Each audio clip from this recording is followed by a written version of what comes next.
स्वागत है आप सभी का। आप देख रहे हैं सुर्खियों से आगे, आपके साथ मैं हूं स्वप्निल। तीसरे चरण की वोटिंग हुई और जिस तरह से मतदान हुआ है उसने ये साफ जाहिर कर दिया है कि खिलाड़ी तो भले ही वही हों, लेकिन जिस तरह से पिच बदली है वो कमाल तो दिखा रही है।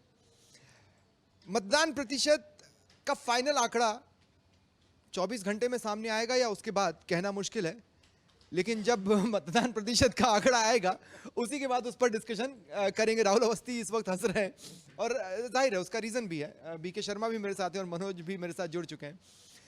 लेकिन जिस तरह से पिच बदली है, मैंने जब कहा तो उस पिच ने क्या क्या नहीं बदला है। एक बहुत ही अप्रत्याशित सी चीज सामने आती है और एक बहुत ही रूटीन वाली चीज सामने आती है, और दोनों पूरे वेग के साथ। उसी से मैं बातचीत की शुरुआत करूंगा। सबसे पहला सवाल मेरा बीके आपसे रहेगा। प्रधानमंत्री मोदी ने एक इंटरव्यू में एक तरह से इमोशनल अपील की है, वो भी मुस्लिमों से खुलकर। पहली बार मेरे ख्याल से जब प्रधानमंत्री मोदी मुस्लिमों को आकर्षित करने के लिए एक इमोशनल सेंटेंस बोलते नजर आए। उन्होंने अपने मैसेज में ये स्पेसिफिकली कहा कि पढ़े लिखे जो मुस्लिम्स हैं उनको कह रहा हूं कि देश आगे बढ़ रहा है। अगर कमी आपके समाज में महसूस होती है तो आत्ममंथन करें कि ये सब क्यों, क्या कारण है। योजनाओं के बेनिफिट्स कांग्रेस राज में क्यों नहीं मिले, क्या कांग्रेस कालखंड में दुर्दशा का शिकार हुए।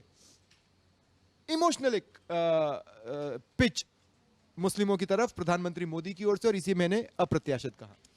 स्वप्निल, इसको अगर दूसरे नज़रिए से देखा जाए तो जितने भी जो प्रोग्रेसिव सोच वाले मुस्लिम हैं या यहाँ से विदेश में जाकर अपना काम करने वाले लोग हैं, उनमें कई सारे राइटर्स हैं, इंजीनियर्स हैं, डॉक्टर्स हैं, वो भी यही बात कहते हैं। लेकिन यहाँ जो क्योंकि ज़्यादातर ये कम्युनिटी अशिक्षित है और मौलानाओं के प्रभाव में ज़्यादा है, जो खुद ज़्यादा पढ़े लिखे नहीं हैं, तो इसके पीछे एक व्यवहारिक एक सोच हो सकती है कि विकास के इस दौर में उनको ज़्यादा उलझाया जाता है धार्मिक इसमें जो ध्रुवीकरण है या इस तरह की बातों में उनको। लेकिन सच्चाई तो ये है कि मुस्लिमों की स्थिति अगर हमारे देश में देखा जाए तो वोट बैंक के लिए उनका इस्तेमाल हुआ है, ये बिल्कुल सत्य है। और क्योंकि इसके लिए जिम्मेदार ये कम्युनिटी ज़्यादा है कि उन्होंने कभी इसको विकास को या इस तरह सरकार के इस एजेंडे को खुद ने भी कभी स्वीकार किया नहीं। वो ज़्यादातर नहीं, पर सरकार से क्वेश्चन भी तो नहीं किया।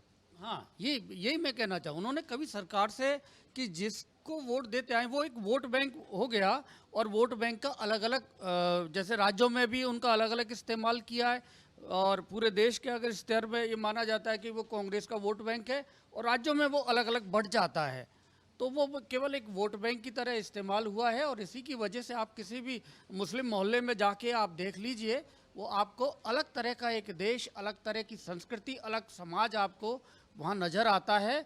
तो इसको लेकर अगर प्रधानमंत्री ने ये बात कही है तो शायद इसका असर भी होगा।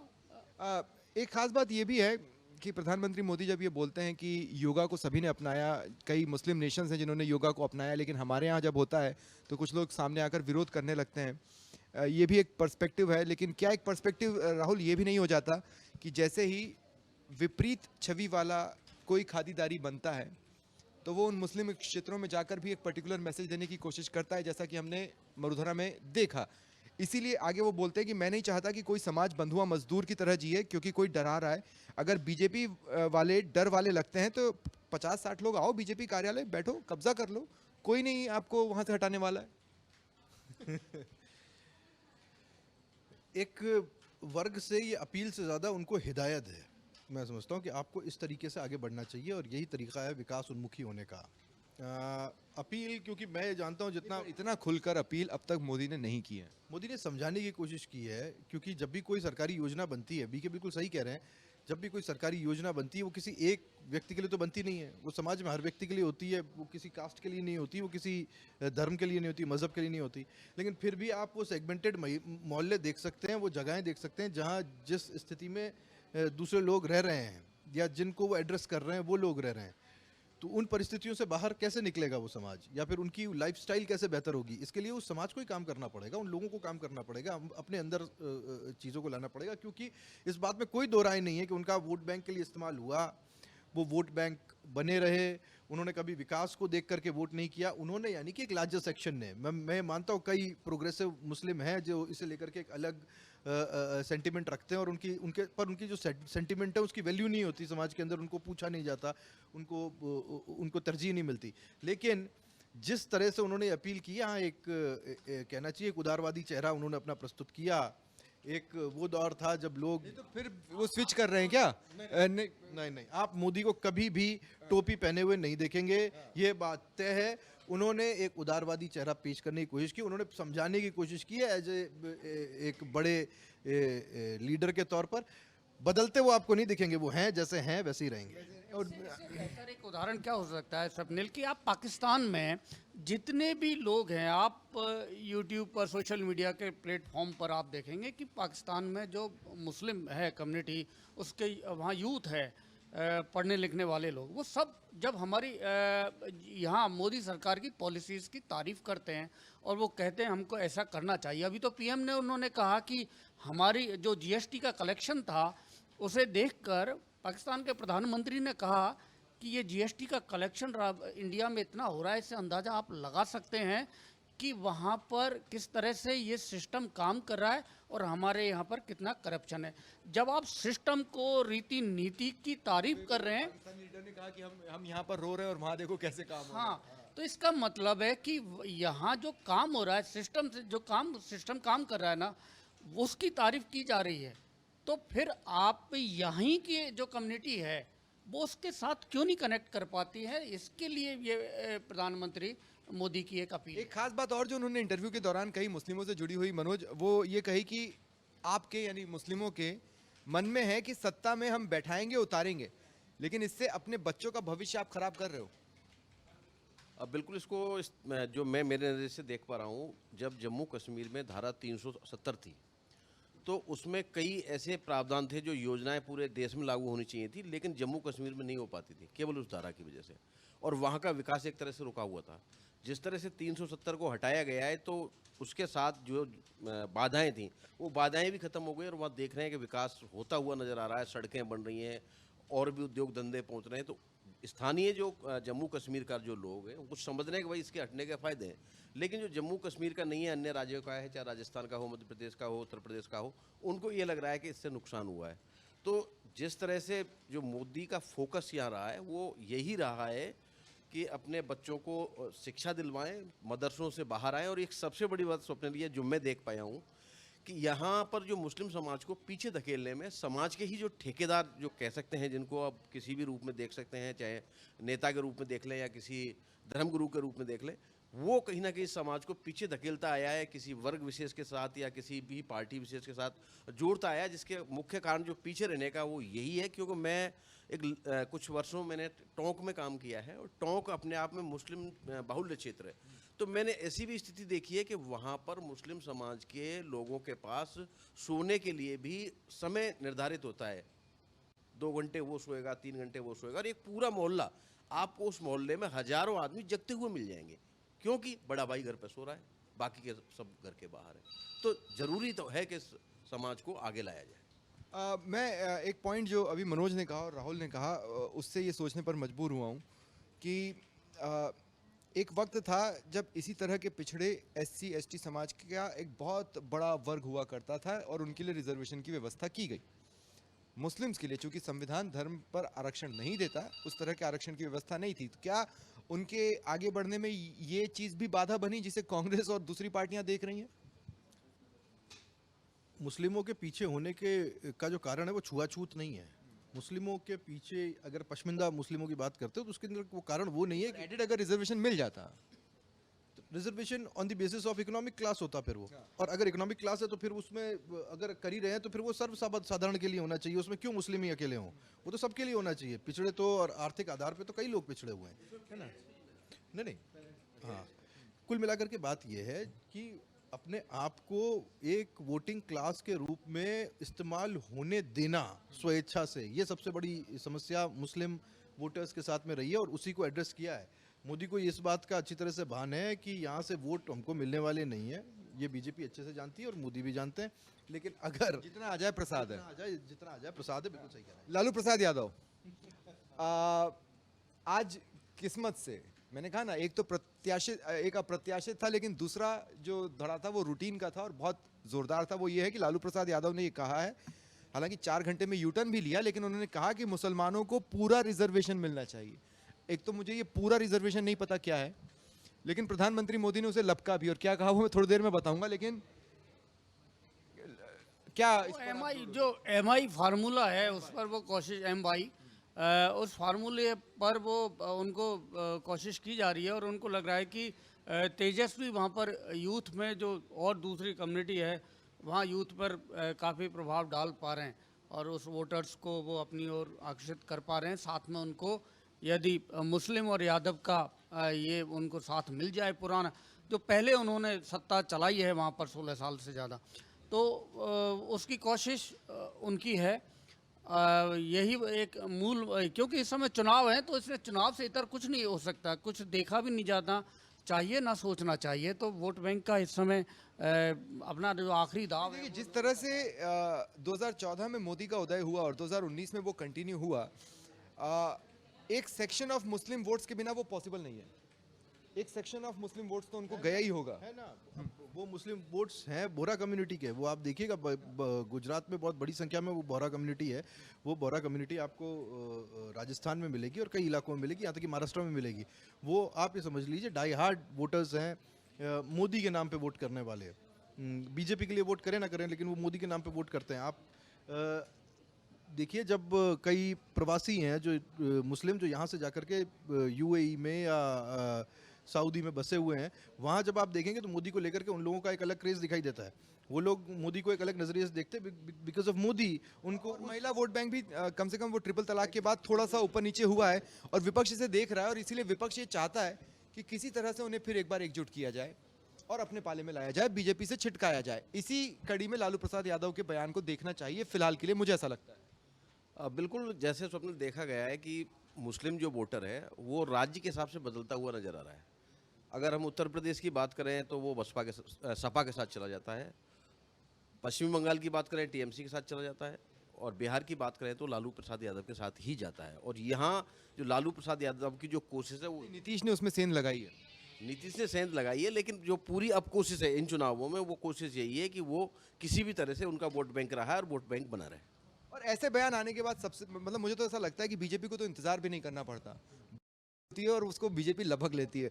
मोदी ने तुरंत, मतलब 4 घंटे में यू टर्न के बीच में ही कहीं पर बोला कि कांग्रेस चुप है, लेकिन उनके इरादों की पुष्टि हो गई। और पूरा का मतलब समझ लीजिए, SC ST OBC का पूरा आरक्षण छीनकर मुस्लिमों को दे देंगे। चुनाव है, और चुनाव में कहते हैं जिस मेडिसिन को टेस्ट, उसी मेडिसिन को टेस्ट कराने की कोशिश की गई जो विपक्ष ने बीजेपी को दिया था कि आप SC ST आरक्षण खत्म करना चाहते हैं। उसको तुरंत लपका गया, और उसको तुरंत उसी पैकेजिंग के साथ में, जैसे कांग्रेस ने या दूसरे दलों ने प्रस्तुत किया था, मोदी ने ठीक उसी अंदाज में रिप्लाई किया। और अब आप देखेंगे सोशल मीडिया प्लेटफॉर्म्स पर लालू चाहे अब जितनी भी सफाई दे दें, उससे पहले बीजेपी की तमाम मीडिया सेल इसमें टूट पड़ेगी, और उसी बाइट के साथ में एक के बाद एक वर्ड प्ले होते हुए आपको दिखाई देंगे। ये हाँ, गंभीरता नहीं है स्वप्निल में। मुझे लगता है कि ये चुनावी जुमले हैं, बहुत सी चीज़ें जब अब ये प्लेटफॉर्म पर आएंगे, यानी समझ लो कि सरकार आती है इनकी INDIA इस गठबंधन की भी आती है, तो इनके लिए इतना आसान नहीं है जो ये आज ये जुमले जो भी ये घोषणाएं नहीं, बीके मैं बता रहा हूँ, मैं आपको एक बात बता रहा हूँ, मैं आपको एक बात बता रहा हूँ।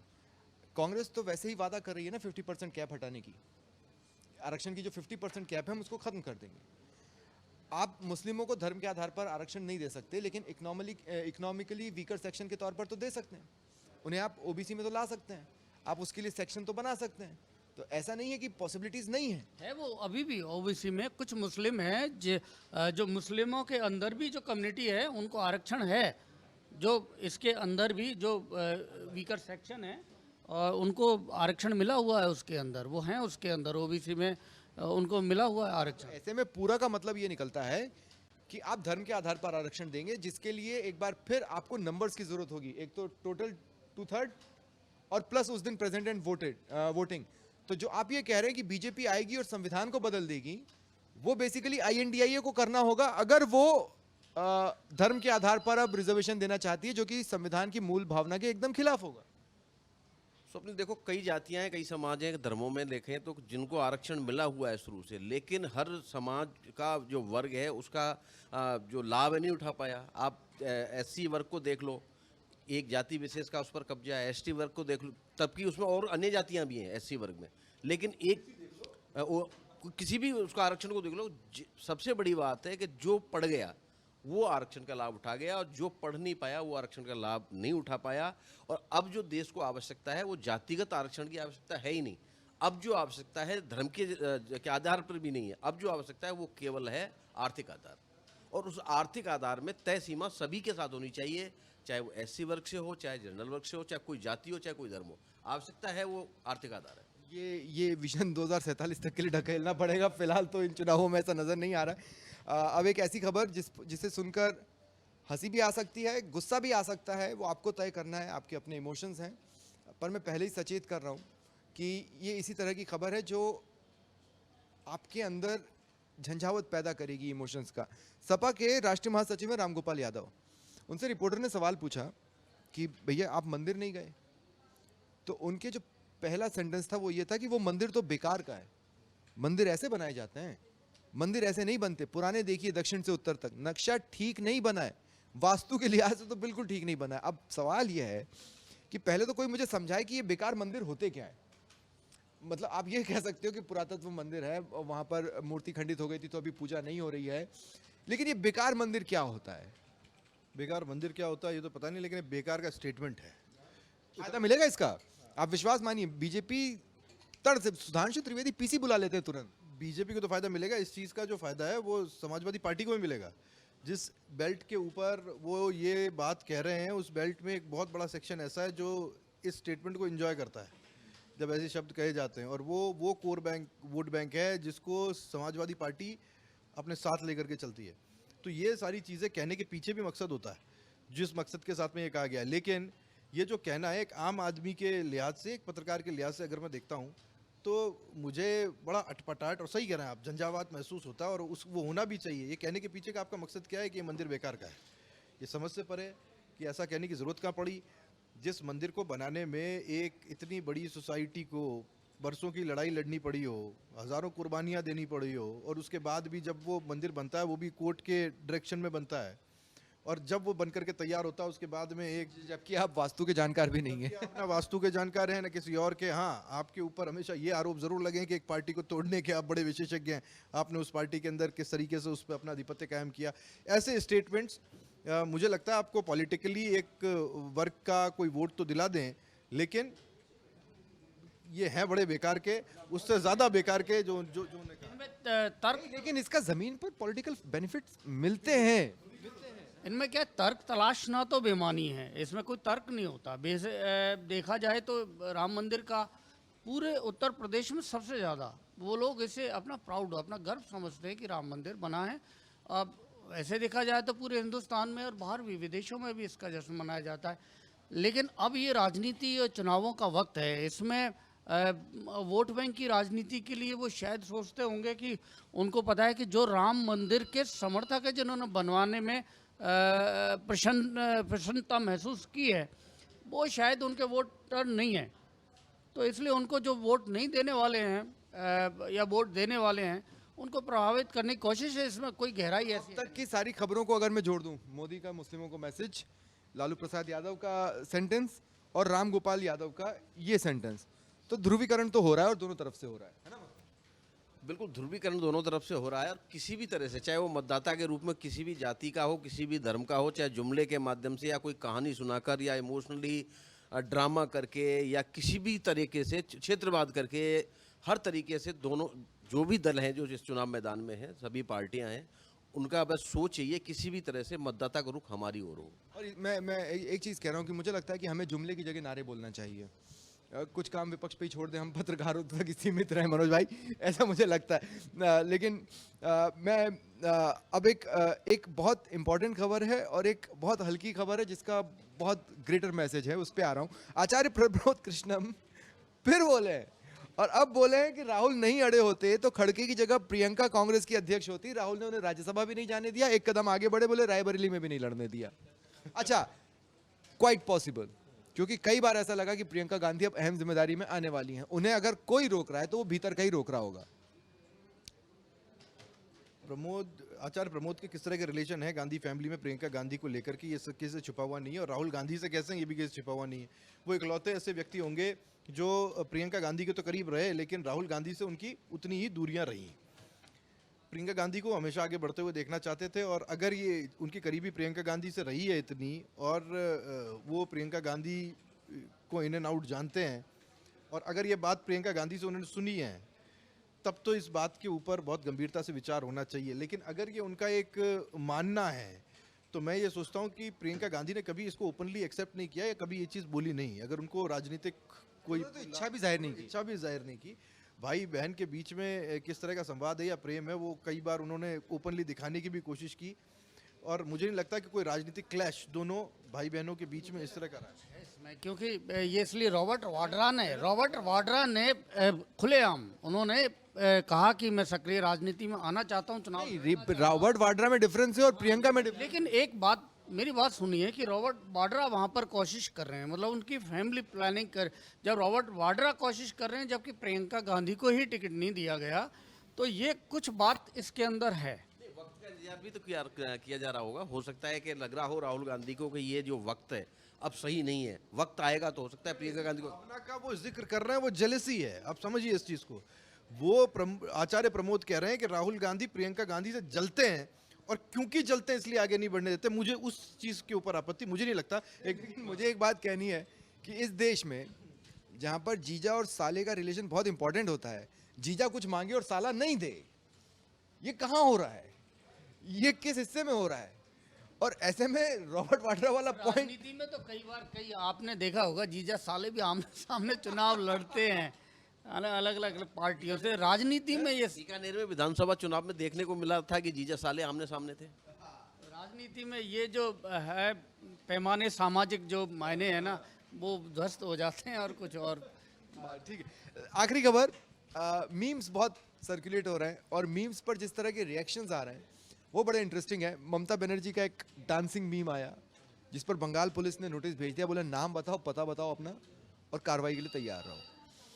फिर मोदी का एक डांसिंग मीम आता है और उसको एक यूज़र ये बोलते हुए सोशल मीडिया पर डालता है कि ये मैं इसलिए डाल सकता हूँ क्योंकि वो मेरे पर कार्रवाई नहीं करेंगे, और मोदी उसे रिट्वीट करते हैं और रिट्वीट कर बताते हैं मुझे ये देखकर बहुत मज़ा आया।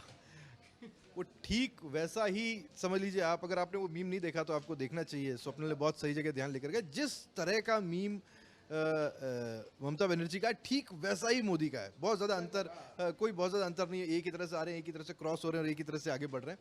और मोदी ने उस मामले को हाथों हाथ लपकते हुए इस तरह से पेश किया है कि किसी टॉलरेंस दिखाया है, टॉलरेंस दिखाया है, अभिव्यक्ति की आज़ादी बताई है कि बंगाल में किस तरह से चरमराई हुई है चुनावों के बीच में। पुलिस की तरफ से ये कह देना एक मीम के ऊपर कि साहब आपने कैसे बना दिया, आप अपनी आइडेंटिटी डिस्क्लोज करो। मैंने उसको पढ़ा जो बंगाल पुलिस की तरफ से कहा गया, बड़ा हास्यास्पद है और मीम से ज़्यादा हास्यास्पद है। इस तरह से बीच में आकर के आप क्यों कह रहे हैं? एक चीज़ ही तो थी। हाँ, पर इसके बीच में ये भी कहा जाता है कई लोग ऐसे हैं जो मोदी की मिमिक्री करते हैं और उनको भी फिर उसी तरीके से लिया जाता है जब चुनाव नहीं होते हैं। तो मोदी भी की मिमिक्री वाले मोदी के अगेंस्ट चुनाव भी लड़ रहे हैं। वो उनके ऊपर ये आरोप लगाते रहे कि साहब मुझे करने नहीं देते, जब मैं करता हूं तो मेरे ऊपर भक्तों की तरफ से आरोप लगाए जाने लग जाते हैं। लेकिन पुलिस की तरफ से कभी ऐसा कहा गया हो कि साहब आप ऐसा क्यों कर रहे हैं, वैसा क्यों कर रहे हैं? चाहने वाले अपनी तरफ से रिएक्ट करते हैं जो कमेंट बॉक्स में कर सकते थे। पुलिस को बीच में इन्वॉल्व हो जाना, ये चीज़ को बहुत ज़्यादा गंभीर और टेढ़ा। मोदी अपनी वन मोर साइड दिखा रहे हैं। फिर आप मेरी पहले पॉइंट पर चले जाइए, मुस्लिमों को इमोशनल मैसेज, और इस पर उनका एक और साइड है जो वो दिखा रहे हैं। ये गंभीरता है राजनीतिक, ये समझ जिसको बहुत से लोग कहते हैं कि उन्होंने आपने एक मीम को सहन कर ये मैसेज दे दिया कि दूसरा धड़ा सहन नहीं कर सकता। मैं एंजॉय कर रहा हूँ। आपको देखो क्विक रिएक्शन जो होता है ना पॉलिटिक्स में, बहुत ज़रूरी होता है कि आप किसी बात को किस तरह लेते हैं। आपने इसको दिल जीतने वाली बात है, आपने विरोधी को गले लगाने की बात है। ये इस तरह से कि यहाँ भी उसी तरह हुआ कि जो बाड़मेर में जो प्रत्याशी हैं चौधरी, उन्होंने भी उनके खिलाफ जो जिसने इस तरह के हैं उसने कुछ इस तरह के कुछ लिखा था सोशल मीडिया पे, तो उन्होंने कहा है कि मैं इसके युवा के उज्जवल भविष्य की कामना करता हूं और इसको पुलिस से इसके खिलाफ कोई कार्रवाई ना की जाए।